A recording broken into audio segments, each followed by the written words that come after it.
সব কথা ফাজাইল আমলে বলা আছে, কোরআনে বলা নাই, এমন কি জিনিস আপনাদের এখানে বলা আছে? বললো যে কোরআন তুমি এখন পড়ে লাভ নাই, তুমি ফাজাইল আমল পড়ো। আমাকে তাবলিগ জামাত টার্গেট নিয়েছিল। আমি এটা বোঝার জন্য বলি যে তখন ছোট ছোট কিছু কথা বলতে পারতাম আর কি। তো মসজিদে যারাই যেত আমিও তাদের সাথে মিশতাম।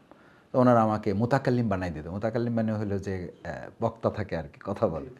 আমাকে বললো যে তুমি মাদ্রাসায় যেহেতু পড়ো, তুমি আমাদের সাথে থাকবা, তুমি আমাদের গ্রুপের মোতাকাল্লিম হিসাবে কাজ করো। ঠিক আছে, চলেন। তা আমি কাজ করে এসে একবার আমি এটা তাদের জন্য দোয়া করি। আমি তাবলিগের কোনো মানে দুর্নাম করার জন্য, আমি বোঝার জন্য আমি বলছি যে আমি প্র্যাকটিসিং ইসলামটাকে ট্রাই করেছি।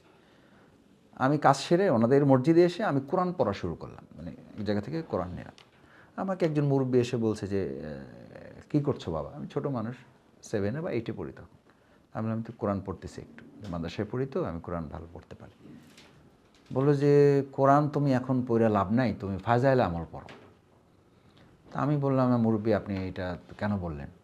কোরআনের চেয়ে তো ফাজাইল আমলের গুরুত্ব বেশি হওয়ার কথা না। বলছেন আমাদের নিয়ম হইলো এখানে তোমাকে ফাজাইলটা আমল বেশি করে পড়তে হবে, এখানেই সব কথা বলা আছে। আমি বললাম সব কথা ফাজাইল আমলে বলা আছে, কোরআনে বলা নাই, এমন কি জিনিস আপনাদের এখানে বলা আছে?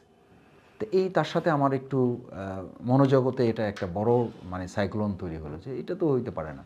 আপনি আমাকে কোরআন বাদ দিয়ে ফাজাইল আমলের উপর আপনি গুরুত্ব আরোপ করাচ্ছেন কেন? হইতে পারে তার অ্যাটেনশনটা কোরআন উপরে আছে, কিন্তু সে বুঝার ক্ষেত্রে হয়তো গ্যাপ করেছে, অথবা আমাকে বুঝাতে সে হয়তো সক্ষম হয় নাই। তখন থেকে আমি সিদ্ধান্ত নিলাম যে না, যে দল কোরআনকে বাদ দিয়ে তাদের নিজস্ব একটা পুস্তকের প্রতি অ্যাটেনশন তৈরি করে, এটা আসলে যথাযথ হওয়ার কথা না।